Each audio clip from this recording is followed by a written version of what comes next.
Okay, good morning class. Before we start in our discussion, let us all stand for our prayer. Let's bow down our head, close our eyes, and let us all pray until the presence of the Lord. In the name of the Father, the Son, and the Holy Spirit. Amen. Amen. Makabayang araw to you, my grade 6 class. How are you all today? Did you eat your breakfast? I'm glad to hear that. Are you guys ready for another exciting lesson? So am I.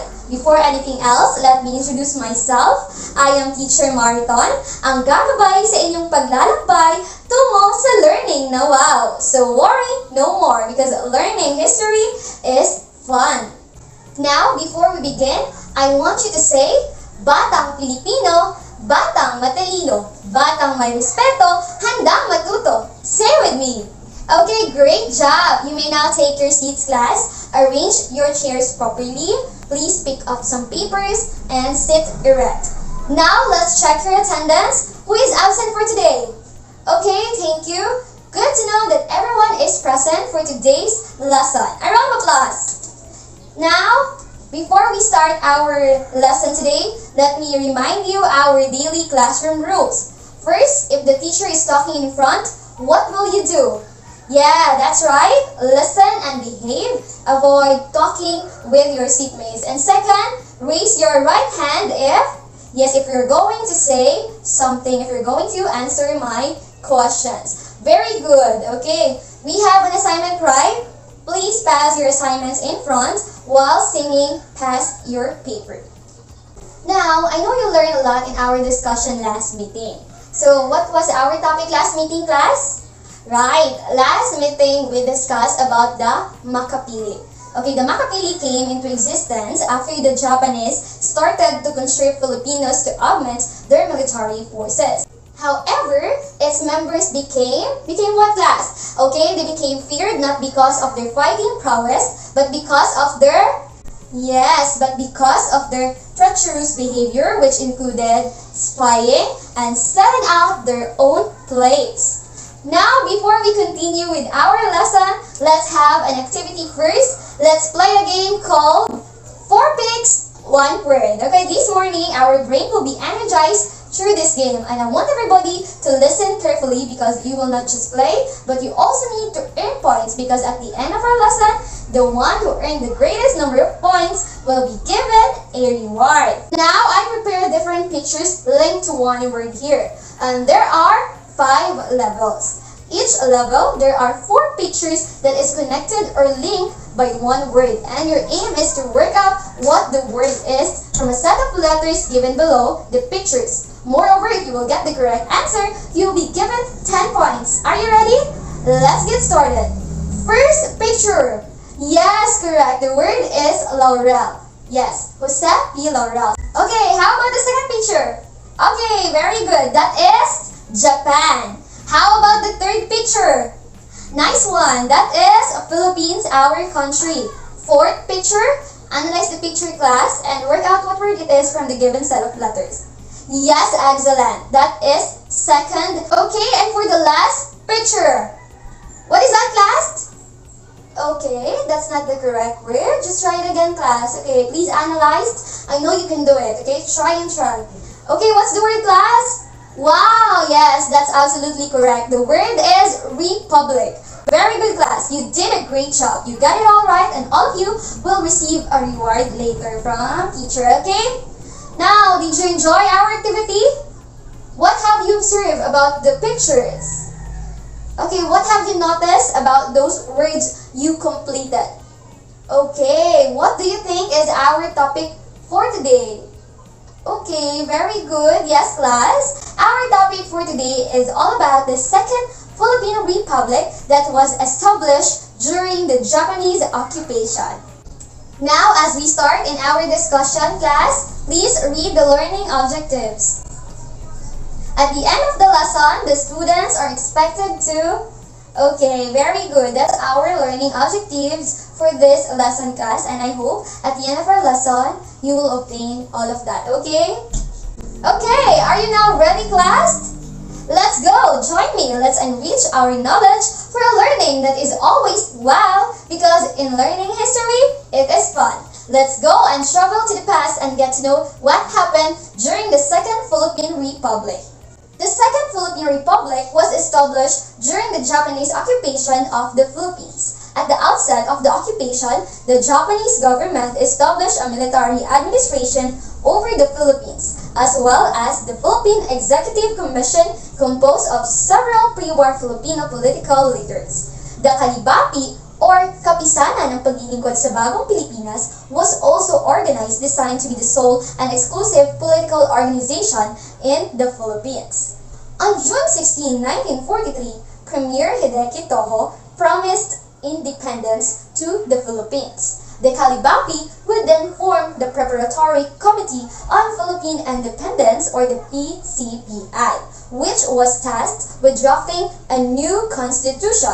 The new constitution was approved by the Preparatory Committee on Philippine Independence on September 4, 1943, and ratified by the Kalibapi on September 7, 1943.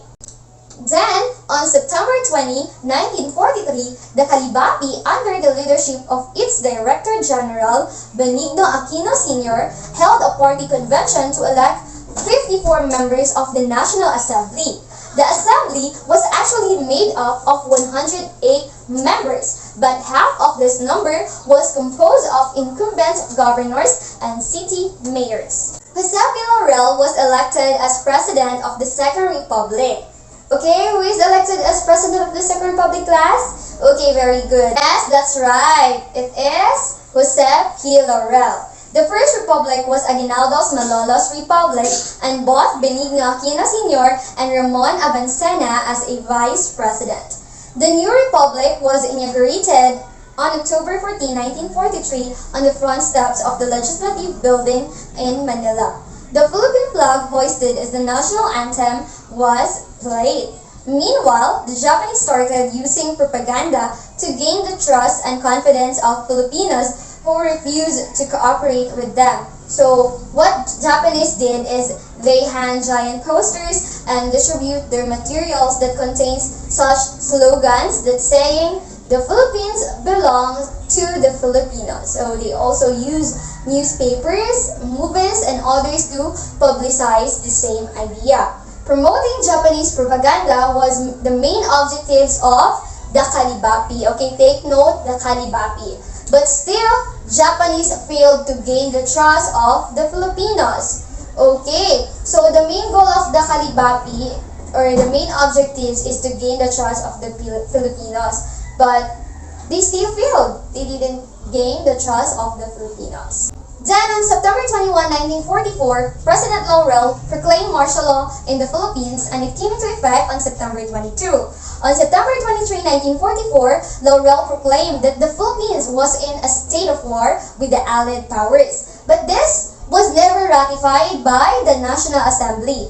In large part, Japanese disappointment with Laurel led to the Republic under Laurel being superseded by the Makapili. So this Makapili was organized in December 1944 to more militantly oppose the returning American forces and Filipino guerrillas. The Japanese brought the Laurel government to Baguio in the same month and year, December 1944, and a small remnant of that government was taken to Tokyo in March 1945. Then Laurel formally dissolved the Second Republic on August 17, 1945. Then 2 days after Japan surrendered to the Allies, when the Commonwealth government was restored on Philippine soil on October 23, 1944, Field Marshal Douglas MacArthur, as military commander, had issued a proclamation nullifying all acts of the Philippine Executive Commission and the Second Republic. The Supreme Court of the Philippines reiterated this nullification in a decision G.R. number L-5 on September 17, 1945, and subsequent decisions, but pointed out President Osmeña recognized the validity of some judicial acts of a non-political nature. The Supreme Court categorized the Philippine Executive Commission and the Second Republic as a de facto, which means actual whether by right or not government. So please take note of that, class, de facto, in contrast to the de jure or de jure, meaning rightful or legitimate status of the Commonwealth government. While this means that no laws or regulations from the Second Republic are legally recognized. President Laurel has been included in the roster of the Philippine presidents since the 1960s. Many officials who serve in the Philippine Executive Commission, the Second Republic, and its various agencies were charged with treason but received an amnesty from President Manuel Rojas on January 28, 1948. So, that's all, class. Let's conclude our proper discussion about the Second Republic. So, do you have any questions or clarifications? Okay, if none, to find out how far your learnings from our discussion, let's have an activity. Okay, class, for the part A, it is fill in the incomplete sentence. So here's the activity sheet, class. I prepared here in my PowerPoint presentation. So you need to read and complete the sentences below from choosing words or phrases provided that was placed inside the box. Well, for part B, here it is, class. Take a look. It is true or false.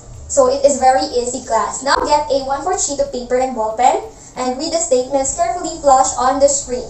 Write true if the statement is correct and false if it's not. Now let's check your individual activity, class. Okay, I'm so happy with the result, class. All of you got a high score. Very good, children. Just keep up the good work and give yourselves a round of applause. Very good. I'm so happy that you've learned something from our discussion today, which is all about the Second Republic during the Japanese occupation. Now let's proceed to the assessment or our evaluation. We may now see if you really understood our lesson by getting your mastery level through this test. Do or answer it in a clean sheet of paper and to be passed after 5 minutes. Now, listen carefully, class. For the first part of evaluation, using a chain or timeline diagram, also called sequence of events diagram, which is a type of graphic organizer, identify or explain the events that took place in the Second Philippine Republic. So class, you must be able to include significant details such as dates, locations, and other additional information as needed. So you're going to use a timeline template to arrange them chronologically. So I provided here a sample. So here's the sample template, class. Okay. Just take a look of it. While for the part B, it's so easy, class. You're just going to encircle the letter of the best answer and it is only 5 items, class. Okay, you may now start, class. The timer begins now. Time's up. Raise your pen and leaders kindly collect all the papers of your members and please put it here on my table. Okay, thank you so much. Now, class, before we proceed to the next part, I just want to ask you again, what have you learned today? Okay, you've learned about the Second Philippine Republic that was established during the Japanese occupation. Now, class, why is it important to know the past, especially the history of the Philippines? Yes? Yes, Kim, you want to share? Okay, very good, Kim. Studying history allows us to gain valuable perspectives on problems of our modern society. Many problems, features, and characteristics of modern Philippine society can be traced back to historical questions on our colonial past as well as our pre-colonial culture. Okay, so that's right, class. I'm very happy that you've learned something. Now, class, study and research in advance about the execution of a bad sentence for our next discussion, and please prepare for your graded recitation. That's all for today. I hope you've learned a lot from our lesson this morning. I see you next time for another wow and fun history class. This is Teacher Maritan saying thank you, keep safe, stay healthy, and goodbye, everyone!